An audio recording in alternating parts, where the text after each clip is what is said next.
मालिक की प्यारी सात संगत जी, राधा स्वामी। वाणी पलटू साहब की है, रेखता। बड़ी अजीब बात है कि जब संत महात्मा हमारे सामने उस रूहानियत के बारे में थोड़ा सा खोलते हैं तो हम उसे जानने की जगह, अमल में लाने की जगह सिर्फ सुनकर खुशी में आ जाते हैं कि शायद हम बहुत कुछ जानते हैं।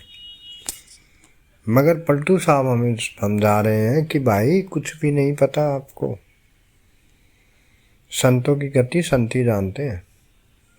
तो आप वाणी की शुरुआत बड़े प्यार से कर रहे हैं कि जिज्ञासु आपसे पूछता है कि प्रभु आप कहाँ से आए हो, तो आप बताते हैं और कहते हैं हम वासी उस देश के, पूछता क्या है, चांद न सूरज ना दिवस रजनी, तीन की कमी नहीं ना ही करता करे, लोक न वेद न पवन पानी। विचार करने वाली बात है कि आप कहते हैं कि मैं ऐसे देश का वासी हूँ जहाँ पे न सूरज है, न चांद है, न दिन है, न रात है, न तीन की कमी, यानी वो त्रिलोकी का मालिक है, न ही कोई कर्ता पुरुष है। विचार करने वाली बात है कि संत मत में हम आए हैं, इतना गूढ़ और गहरा विषय हमें संतों ने समझाया है, बस हमारी करनी नहीं हो पा रही, इसलिए हम उस सच को नहीं समझ पा रहे। इतने ऊंचे दर्जे के संत होते हैं कि हम उनके बारे में कुछ समझ ही नहीं सकते। अगर हम उन्हें जानना चाहते हैं, उन्हें समझना चाहते हैं, तो हमें उनके वचनों को अमल में लाना पड़ेगा। और अमल में लाने का मतलब है, अगर वो हमसे कहें सूली पे चढ़ जा तो बिना विचार किए चढ़ जाए।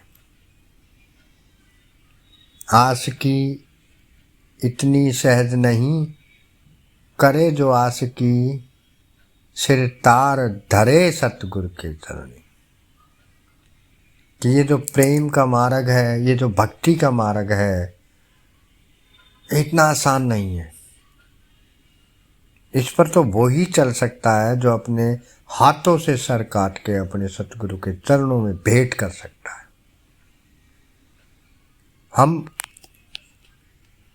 इस मार्ग पर चलने की कोशिश सिर्फ आरजी तौर पे कर रहे हैं, दिखावे के कह लीजिए, या सिर्फ एक कार्रवाई के तौर पर इस मार्ग पर चल रहे हैं।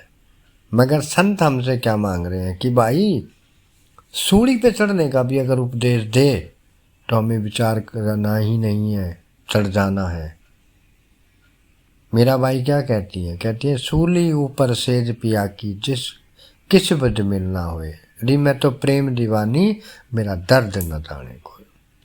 ऐसा दर्द, ऐसा प्रेम जिस भी भागों वाले जीव के अंदर उत्पन्न होगा, ऐसा बैराग, वही इस भेद को जानने की कोशिश कर पाएगा। अन्यथा हम तो अपने मन और बुद्धि के जरिए लगे हुए हैं, समाज को मनाने में लगे हैं, परिवार को मनाने में लगे हैं, इस शरीर को संवारने, इसको सुंदर करने, स्वस्थ करने में लगे हैं। मगर आत्मा का क्या हाल है? वो तो बीमार पड़ी है। मन इसके ऊपर हावी होके पड़ा है। मन इंद्रियों के भोग मांगता है, इंद्रियों के रस चाहता है, मगर इन इंद्रियों को तो दबाना है भाई। स्वामी जी कह रहे हैं कि इंद्रिय रोक दोबारा, कि भाई अपनी इंद्रियों पे बस कर। आँखों से सुंदर सुंदर रूप, सुंदर सुंदर शहर देखना चाहता है, कानों से लोगों की निंदा सुनना चाहता है, जुबान से लोगों की निंदा करना चाहता है, पैरों से चल के सुंदर सुंदर जगहों पे जाना चाहता है, और अन्य बहुत से भोग हैं जिन भोगों के पीछे भाग रहा है। मगर इन भोगों के भोग के क्या हम उस परमात्मा की सच्ची भक्ति को निभा पाएंगे? क्या कभी हमारे मन में ये विचार आता है कि जो संत हमसे चाह रहे हैं, क्या हम उसे कर पाएंगे? तो यही हमें वो समझा रहे हैं कि भाई मैं ऐसे देश का वासी हूँ जहाँ पे ना सूरज है, ना चांद है, ना दिन है, ना रात है, ना कोई स्वामी है, ना कोई त्रिलोकी है, ना कोई कर्ता पुरुष है। वो तो अलग देश है। कहते हैं वहाँ वह ऐसा लोक है जहाँ पे ना वेद है, ना शास्त्र है, ना पवन है, ना पानी है। कहते हैं लोक न वेद न पवन न पानी, शेष पहुँचे नहीं थक बही शारदा।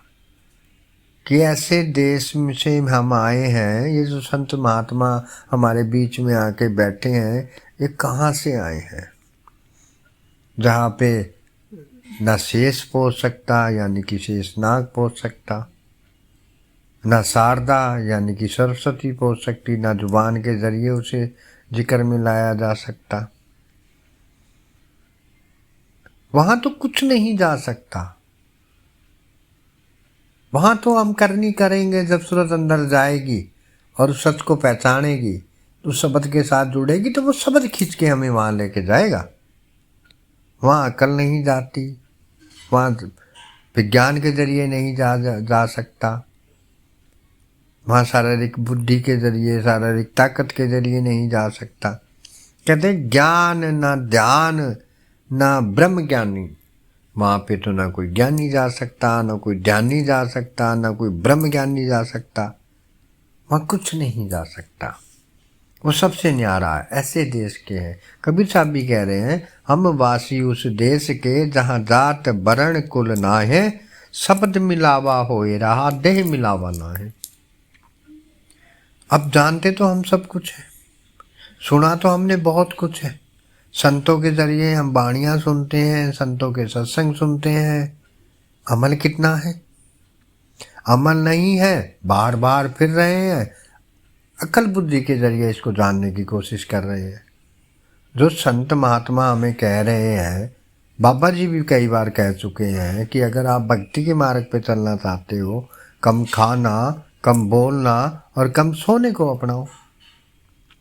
और जो नियम आपको समझाए गए हैं, उन नियमों पे चलते हुए वजन बंदगी करके देख लो।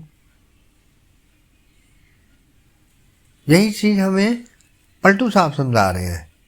कहते हैं पाप ना पुण्य ना सरग ना नरक।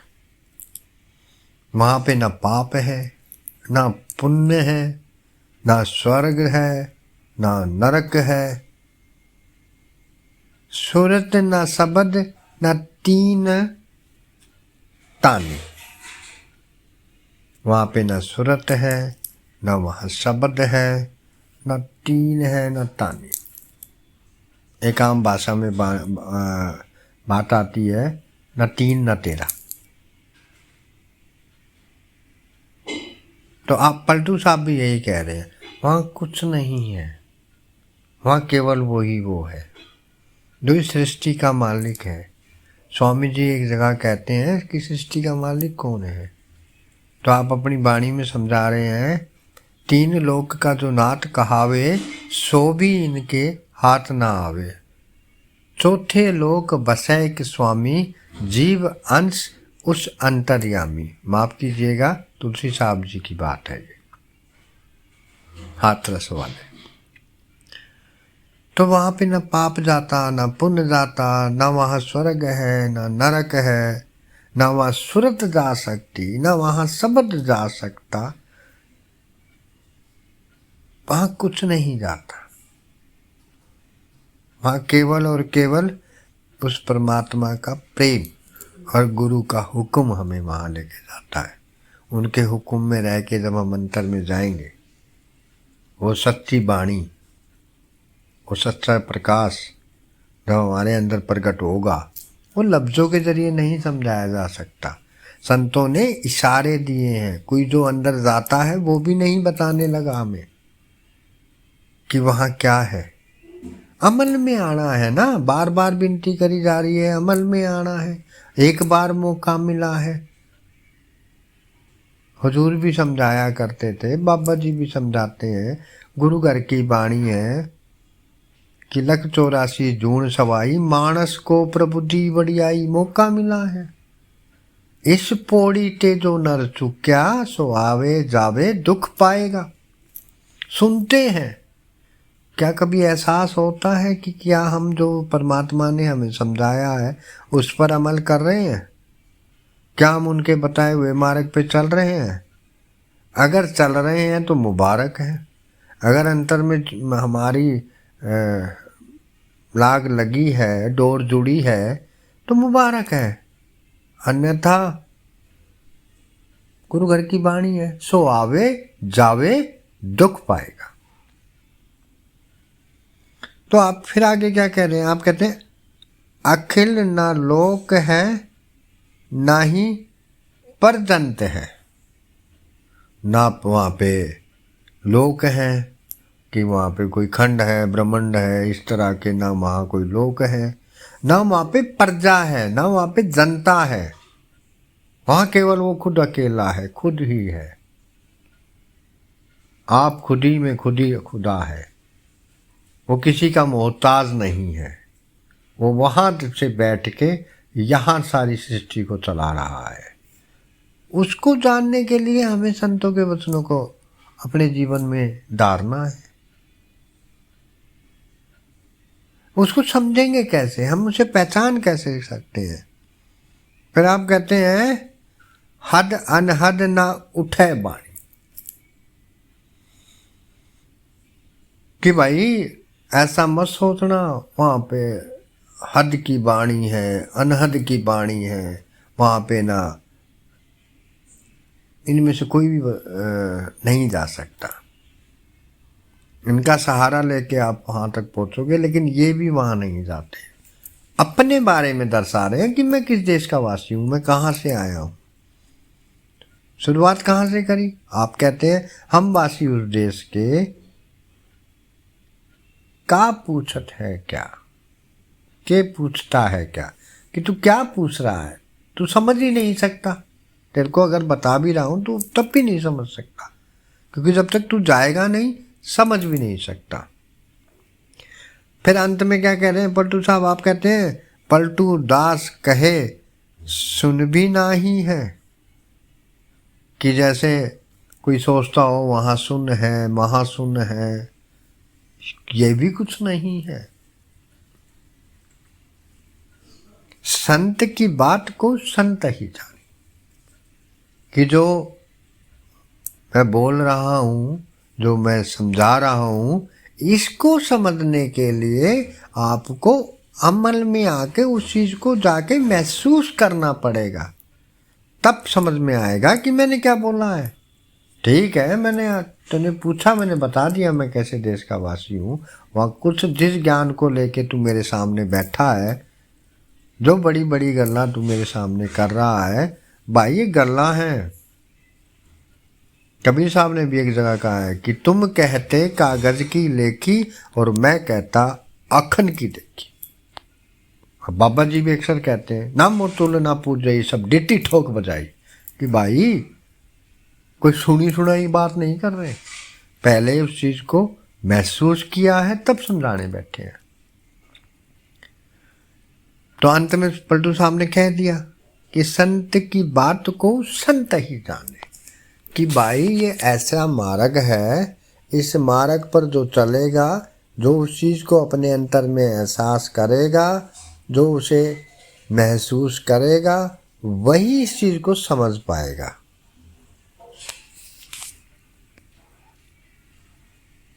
और गुरु घर भी कहता है केवल ऊंचा होवे कोई, उस ऊंचे को जाने सोई।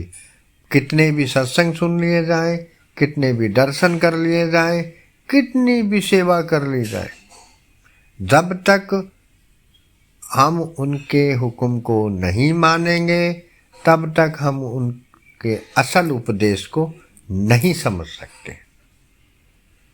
बाबा जी अक्सर सत्संग में कहते हैं हुक्म मनिए पाई। और हमारी हालत क्या है?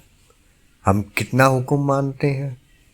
जो यहाँ तक भी मेरे विचारों को लोग सुन रहे हैं, वो इस विचार को अपने मन में ज़रूर इस पर थोड़ा सा रिसर्च करें कि हम कितना मान रहे हैं। अपनी औलाद के लिए पूरी रात जग सकते हैं, पार्टी शादियों और सिनेमा के लिए हम पूरी पूरी रात जग लेते हैं। घर में कोई शादी हो, बच्चे की शादी हो, किसी रिश्तेदार की शादी हो, हम दिन रात जग सकते हैं। भाई फिर प्यार किससे ज़्यादा है, मालिक से या रिश्तों से? जब मालिक के घर का बुलावा आएगा, विचार करके देखे कौन सा रिश्ता साथ खड़ा होगा। किसी को यही नहीं पता होगा, हजूर कहा करते थे, किसी को ये भी नहीं पता होगा यम के दूत कहाँ से आए और कान पकड़ के कहाँ ले गए। फिर कौन संभाल करेगा? आज मालिक ने हमारे हाथ में खुद कुंजी दे के रखी है, खुद चाबी दे के रखी है, हम लगाते ही नहीं। ओ भाई, लगाएंगे तो ताला जरूर खुलेगा, लगाएं तो सही। हम तो घंटा आधा घंटे में अपना पेट भर के बैठ जाते हैं कि आज बहुत हो गया, कल देखेंगे। कल की गारंटी है?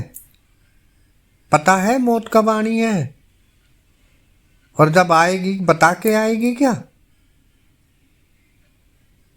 आज करे सो कर ले भाई, आवे अंत नहीं करियो जाई। विचार करना भाई,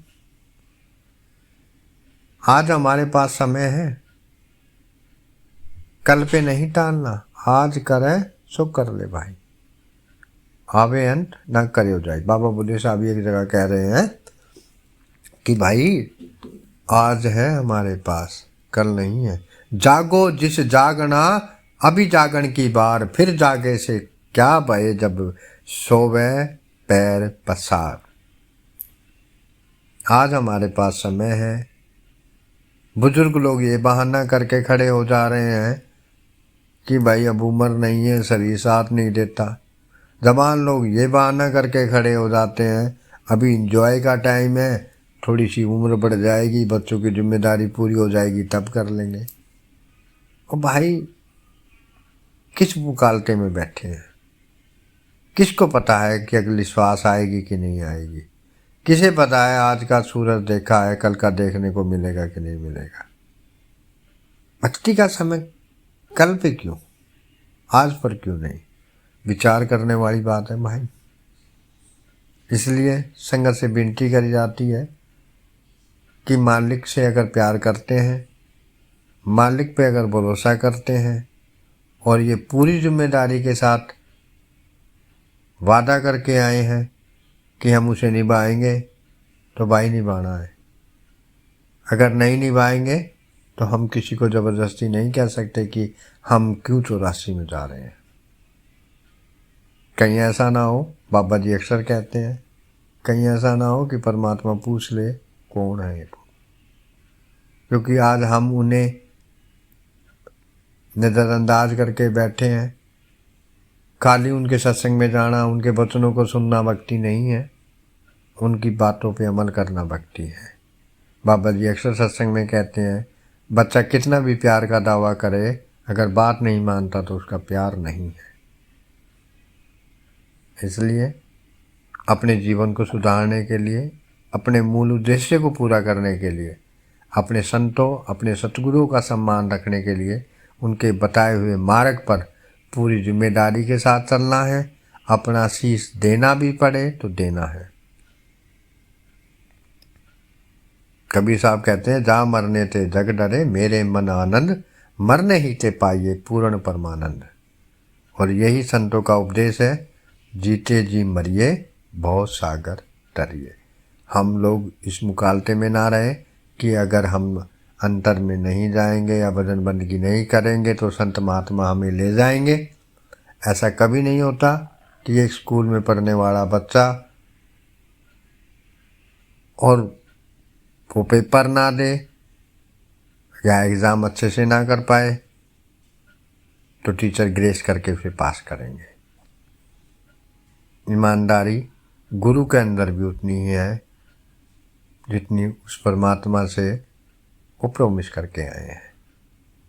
वो ये प्रॉमिस नहीं करके आए कि जो मेरे सत्संग में आएगा मैं उन्हें ले जाऊंगा। वो ये प्रॉमिस करके आए हैं जो वचनों को मान के अमल करेगा उन्हें ही मैं अपने साथ लेके आऊँगा। इसलिए संगत से विनती है, बाबा जी से प्यार करते हैं, अपने गुरुओं से प्यार करते हैं तो रिश्ते को निभाएं और रिश्ते को बनाने की कोशिश करें।